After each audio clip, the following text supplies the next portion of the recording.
make Not how I it want do to what I want to do. Oh, I see, that'll work. No, it always does. It always comes down. Hi, and welcome to Australian Gamers Friday Night Podcast. I'm Yug. No, Matt. Tonight we'll be talking about the games that weren't at E3, but everyone expected them to be there. Do you like the way I sounded autistic when I said I'm Matt? No? Just have a listen to it later. So, Okay. I'm Yug. I'm Matt. Oh, okay. I'm Jeff. Disneyland. What else are we going to be talking about? Anything? Apart from autism, which I think should be the theme for tonight.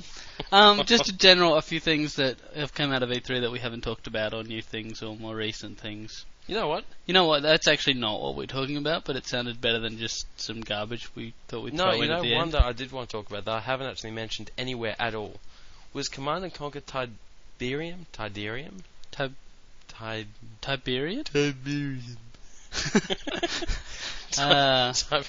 Sun. Which makes me very excited. I'm a massive fan of the Command & Conquer series, and I thought Generals You're not that was... big. I am. I'm huge. I loved the series. The first Command & Conquer game was the first game I truly played properly in a land situation. I only have one problem with Tiberian Sun.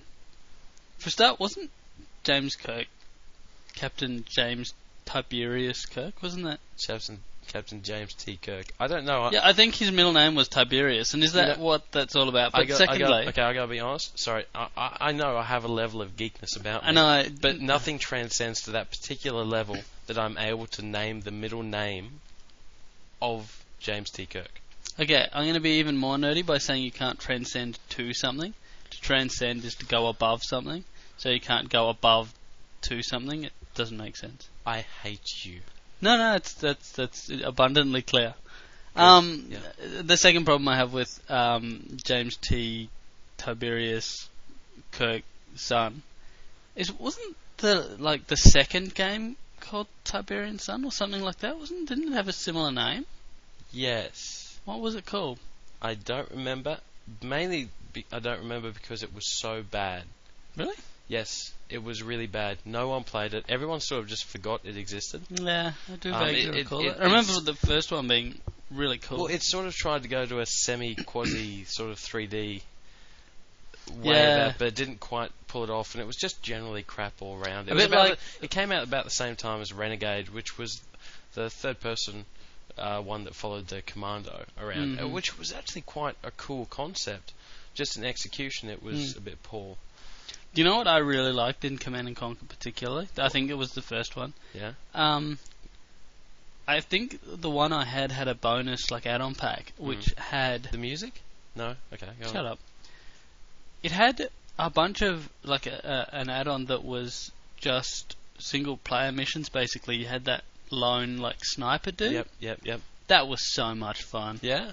Is that the one that sniped but also put the C4 explosives on the building? Yeah, that's the guy. So he'd be taking out guys at a range and sneaking up behind guys and doing stealth kills and stuff. That was so much fun. That was great. The first Command & Conquer game I thought was just brilliant. Absolutely it brilliant. It was the bee's knees. It got everything. It may have been the bee's right whole leg. But I love the setting as well, the whole GDI and Nod situation, the whole... and I don't think any of the other games, Red Alert or Red Alert 2 or Generals or anything like that, I don't think any of them really quite had that same cool setting about them as the first one. So I'm really excited. And I loved General. I loved Red Alert. I loved Generals. I played a lot of them. But yeah, I'm really looking forward to this one. Getting back to the original. As long as they have stealth tanks. Yeah. I loved those stealth tanks. I loved being the bastard who was the last one left with one stealth tank, and because in that day the game didn't actually end unless you killed everyone's base and their units. Yeah, so you had one hidden stealth tank over in a corner somewhere. One stealth tank, and occasionally it would pop up to destroy their harvester or something. I was such a bastard. Yeah, it was great. I knew I hated you for a reason. Yeah, but that's I'm very much looking forward to that next one. Yeah, I haven't really seen that much about it. They had a few. I actually kind of lost touch with the whole RTS scene. Yeah. Actually, there was some amazingly successful and popular games. I never really played much Dark Reign, Total Annihilation. See, I played a lot of Dark Reign. Total Annihilation I didn't quite get into. But recently, Generals was big for me. I played that heaps, and I thought it was brilliant. But then it sort of leaned towards more the Age of Empires 2 and 3, especially Age of Empires RTS? 3. Yeah, I thought it was just turn-based. on a very, very grand scale sort of thing. I thought it was turn-based. No, always been RTS, and it just I sort of lost a bit of interest there. And I really wanted to get into the new Star Wars one, but I played the demo. I thought it was quite cool, but I just never quite got into it. No, fair enough. Yeah. Whatever. Let's move on to the missing in actions. The ones missing that we never in saw. action from E3. Now, this is stuff that was announced or has been shown. Or was expected. Possibly wasn't actually announced. I mean, everyone sort of expected them to be at E3 in a huge format. I think the most obvious one to start off with, of course, is Duke Nukem Forever. I mean, everyone expected we that expected to be at it. this We E3. actually expected it to be at E3. We expected to see it using by now the Quake 2 or possibly Quake 3 I think it's engine. upgraded to that. Yeah, it's about that stage in the development. I think the lack of Duke Nukem 3D pretty much cast a pall over the whole. It did. The whole of E3. Yeah. You could hear the murmurs. I do hope that the people that listen to this are astute enough to realise that we are being sarcastic. I don't think we're being sarcastic. I think we're being dickheads. There's an important but subtle distinction between those two. I do honestly think that one day at an E3 coming soon, Duke Nukem Forever will just suddenly appear.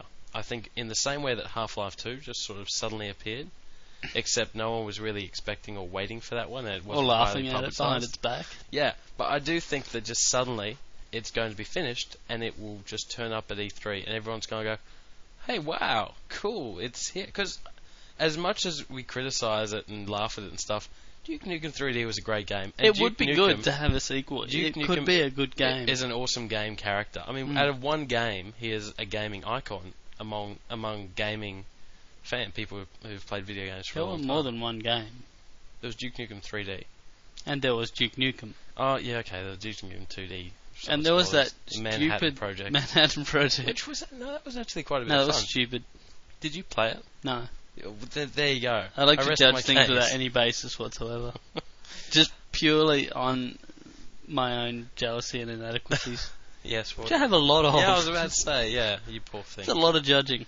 But yeah, okay. Realistically, I think probably the most obvious one was Killzone 2. Killzone 2, totally not there Which in any way. Is just another, and don't get me wrong, I'm not anti-Sony or anything like that, No, but no, it certainly no. is another nail, not a nail in the coffin, not by any that's means. not that That's final. not quite that far, but it was another blow for Sony.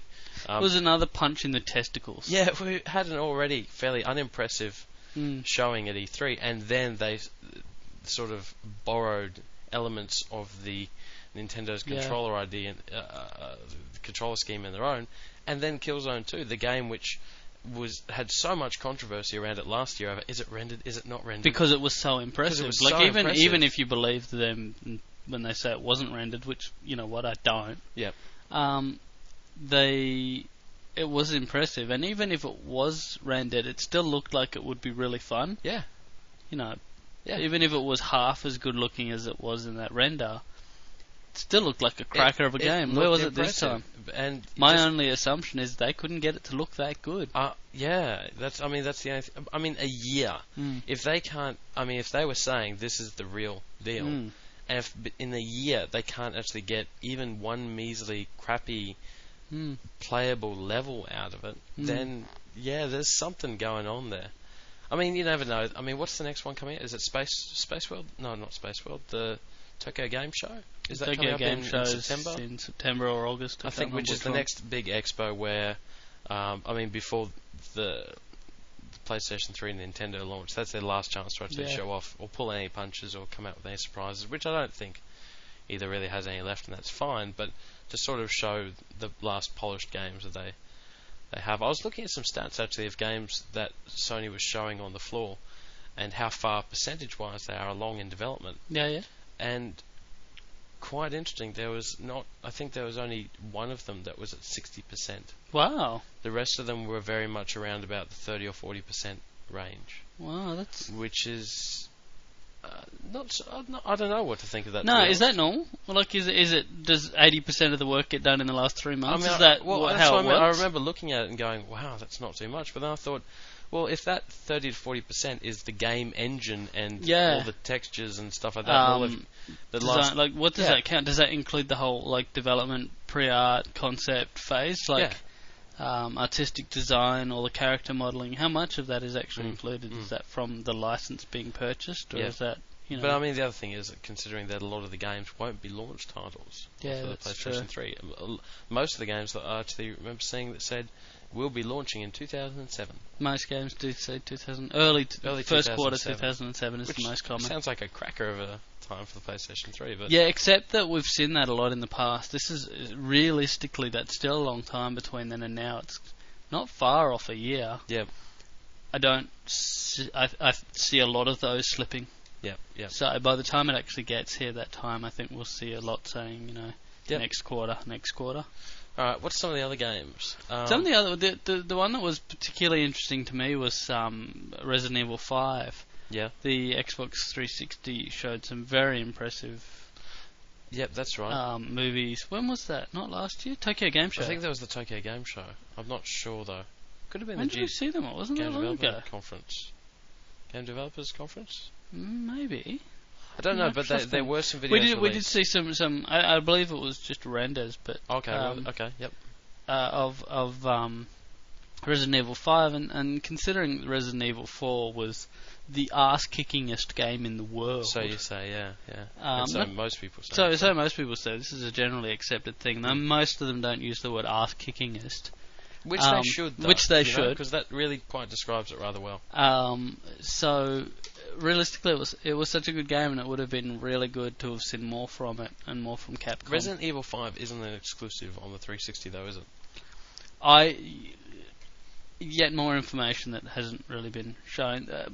Capcom seem to have pushed into the Xbox 360 pretty thoroughly. Yeah, but that's only because it's out at the moment. Only because it's out, of course. They haven't really said the exclusive. Well, maybe they have. I can't quite remember, to be honest. I don't really know. Resident Evil is well known as being the hoariest game series in the world. It's been on every platform known to man. True, that is true. Including mobile phones and.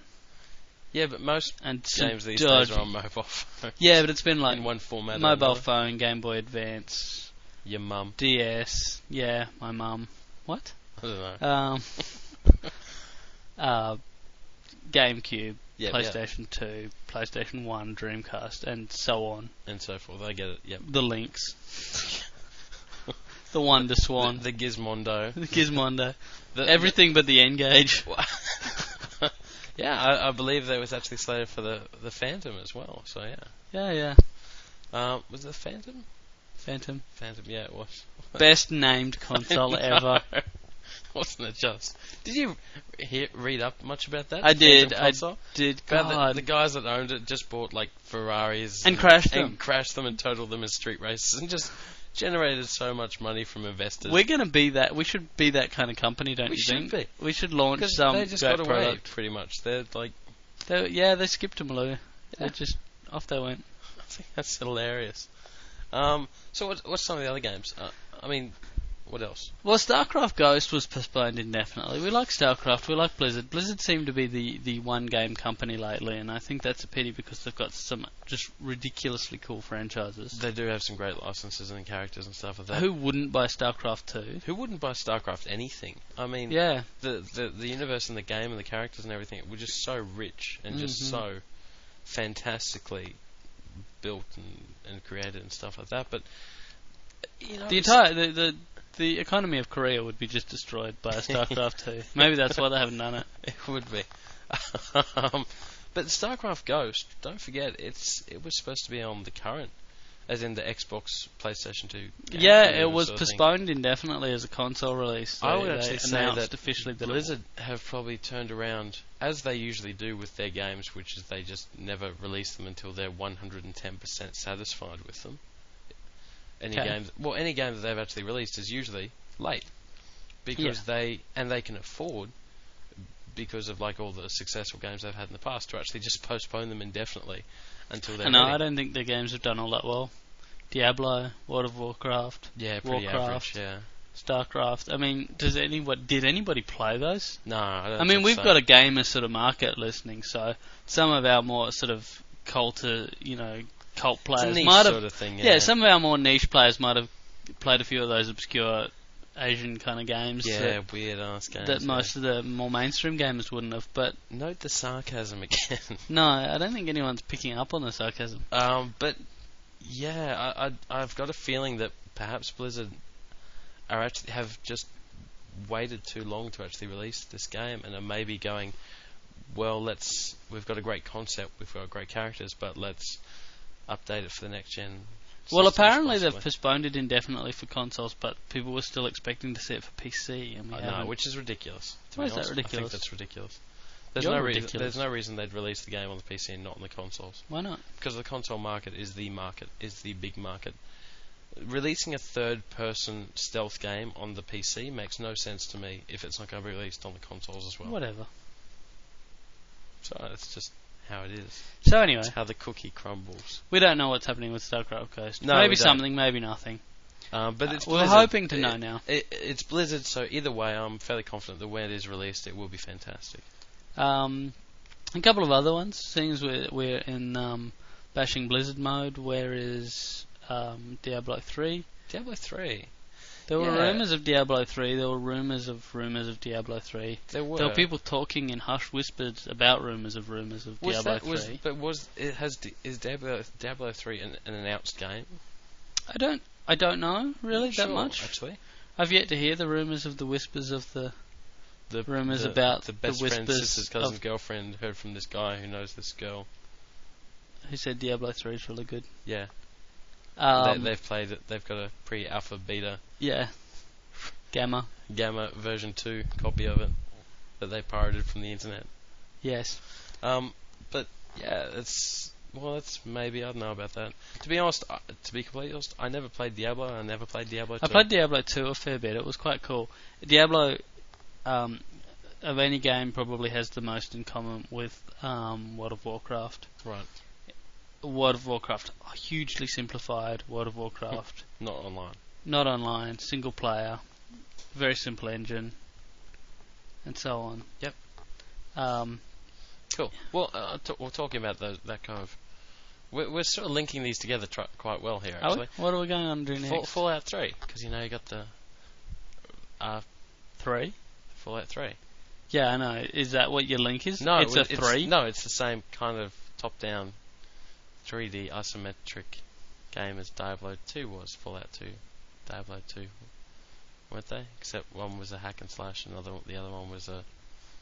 Tenuous, but let's go with it. Yeah, I'll go with the 3, personally. Okay, 3, yeah, linking of the 3, okay. Fallout 3, which actually they did have a presence there at E3. They had a poster. They had a poster of the Fallout boy, was it? Yeah, like a logo kind of thing. Yeah, with like the little Fallout boy and a happy silhouette of a family in the front of it, sort of.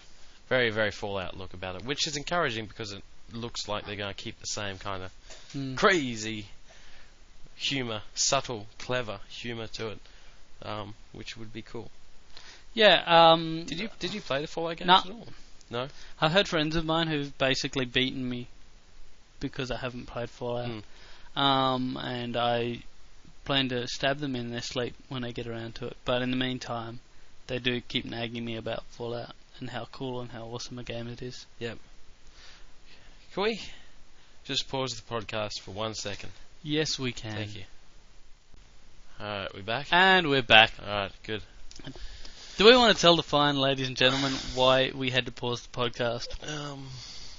Alright, I'll tell the fine ladies and gentlemen. Yug has been drinking again because he's a naughty boy, and Yug had to go and take a bit of a spew. So we're back now, and Yug smells very nice. Oh, I feel a lot better though. I'm sure you do.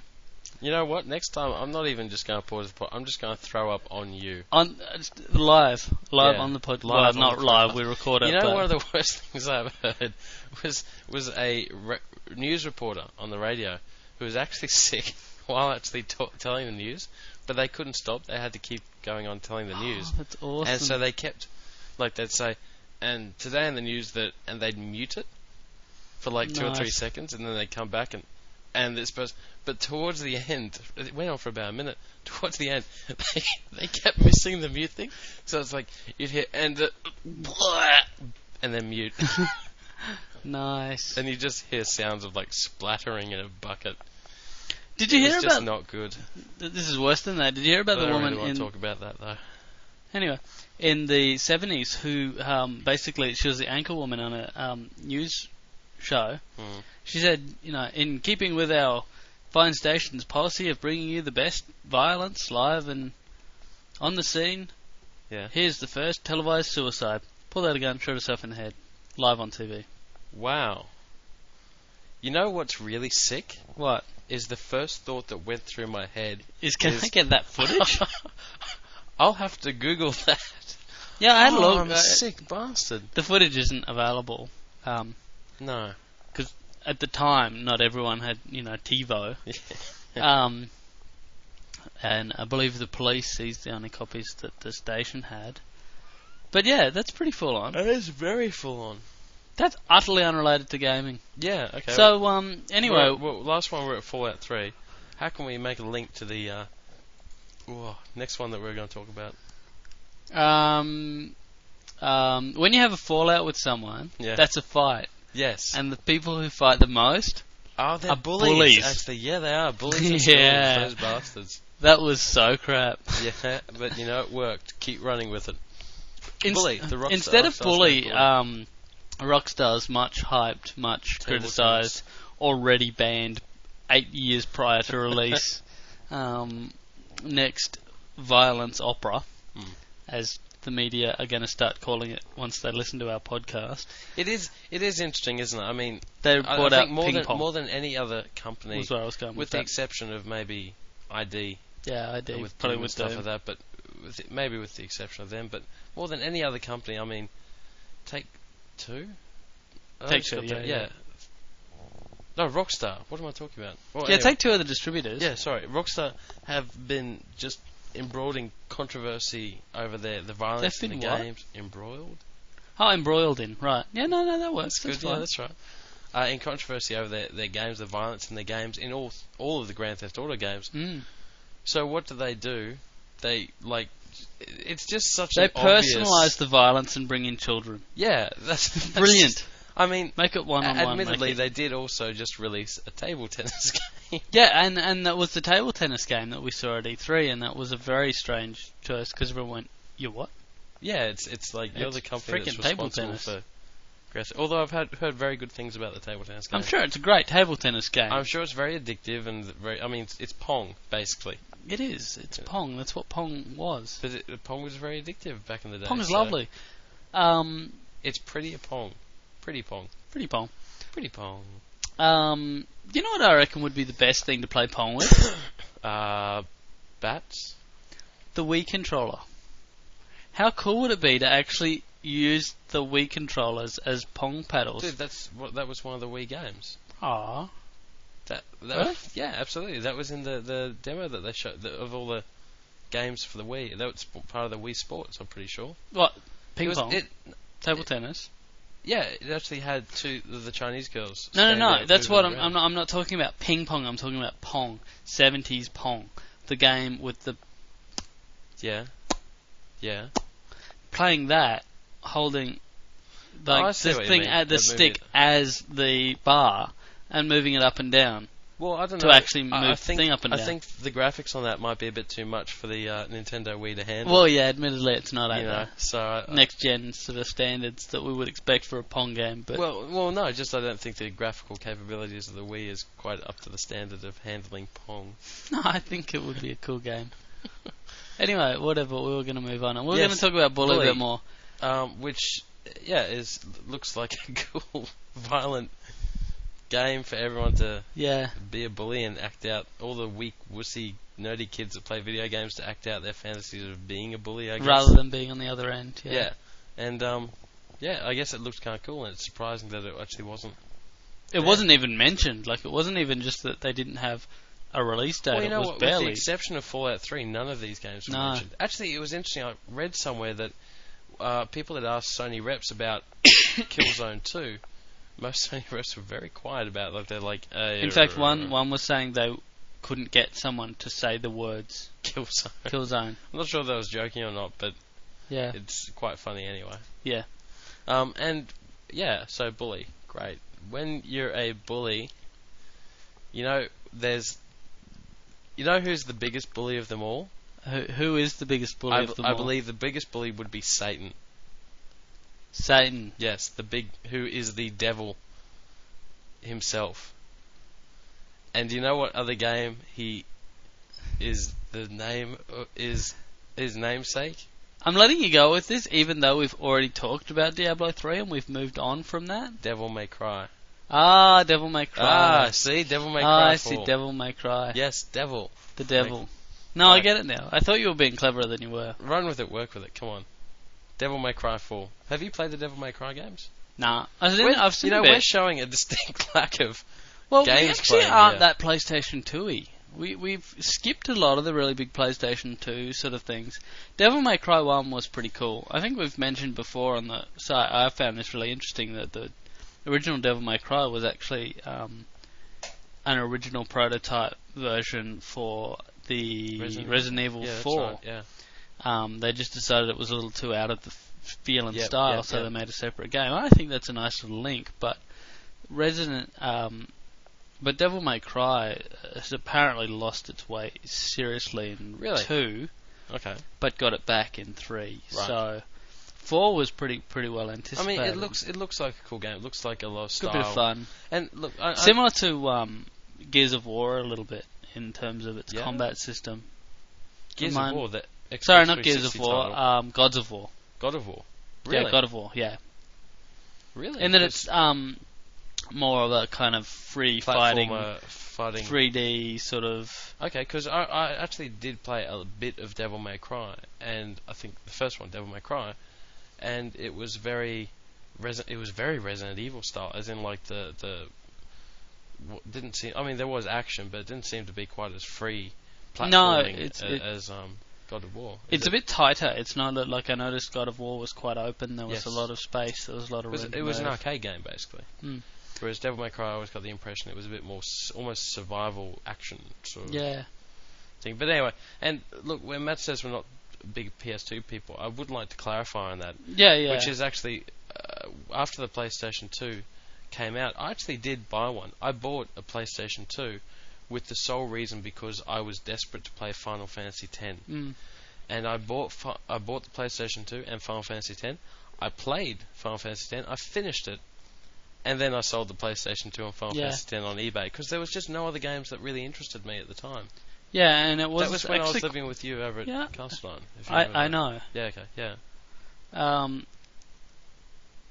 mean, it was quite a while after that before you actually got another PlayStation. Yeah, then 2. I got another PlayStation 2 because there was quite a bit of stuff by that. Yeah, time but mostly now the PlayStation 2 is largely a SingStar and that kind of game. I mean, the other thing was that we had an Xbox. Yeah, so that's I mean, true. any of the third-party games we played on the Xbox because generally they looked better. They did look better and loaded quicker and stuff like that. But in the same respect, I do regret never playing ICO. There is quite a long list of games that I wish we or I or you or whatever had played on the PS2 that we kind of missed. And even the Devil May Cry series for that matter. That's one of them. So, yeah. Yeah, we don't hate the PS2. We're not hating on it. No. We just did miss certain games. Yeah, so that's pretty much. I mean, don't get me wrong. I'll be buying you'll be buying a PlayStation 3 at absolutely. launch. Yeah, absolutely. I'll be getting a PlayStation 3. I just wanted to say something in respect to that. You know what I was looking at the other day? I was porn. After that. Dirty porn. Like the kind of stuff that you can't find by searching in Google. No, you've got to know people. Yeah, that's right. They call it a ring. I'm sure they do. Anyway, getting off that as quickly as possible. The second-hand you can get in cash converters and stuff like that. GameCubes for like $65 now. Really? Yeah. That's cool. Yeah. You know, I would so recommend that to anyone as well. Because there are some cracker games for the GameCube. And if you don't have a GameCube, you've missed out seriously on some of the best games ever. It's very true, and especially for people that might not be as hardcore. Yeah, exactly. I suppose those Stuff kind of people like probably don't really listen to this podcast. To this gaming podcast. No. But actually, even if you do, and you're a Microsoft fanboy or a Sony fanboy or whatever, man, there is just try the other side. Take a walk on the bright, colourful, fruity side. Take a walk on the wild side. Yeah, go get a bit of Mario action. Well, I wouldn't recommend Mario. I would recommend Metroid Prime. Metroid Prime Echoes, Zelda, and Pikmin. Pikmin, yeah, I'd probably say Super Pikmin. Smash Brothers. Yeah, that's worth it. And with Super Smash Brothers, I was told, because I tried to get into that and I couldn't. I was told AJ actually suggested, pick one character, learn all their moves, and then try and play. So I actually, my sister and I played for a little bit, but she had it, and we played it, two-player for a while. And we had a blast. We had a really good fun time. Okay. Yep. And with 4 players, it's even more fun because we did get a few people to play 4 I players bought for a while. a GameCube and 4 Wavebird controllers. Yeah, we really thought the GameCube for Super Smash Bros. But and for a couple of other games Mario as Kart, well, Mario Kart, Mario Party. But it never really took off as the party game that we expected it to. No, the party system, yeah. But Soul Calibur was the big choice. Right, yeah.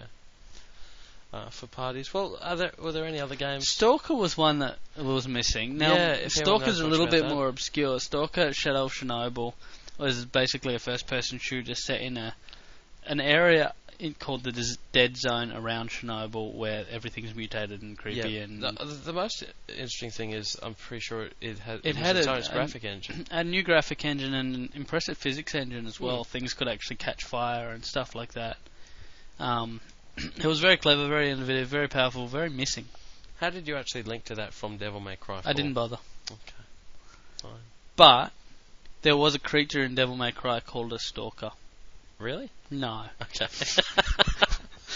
Well, I mean, when you stalk people and you are following them and you're stalking them. Oh, dude, no, wait. I've got to stop you there. Yeah. Shadow of Chernobyl. Nuclear. Yeah. Yeah. Half-Life. God, I'm good at this. That was crap. Yeah, I know. Well, it could have worked if I'd actually just not spelled it out. Yeah, you could have actually stringed it together a bit more. But Half-Life Episode 2, Episode 1. Yeah, Half-Life 2 Episode 1, which is a bit strange considering 1. I would have thought Half-Life 2 Episode 1 was Half-Life 2, but apparently not. We were highly mistaken. Which is actually, I'm not. I want to buy that. I will buy that. I think actually it's available for preload at the moment, so people can actually download it. It's funny that. Check that.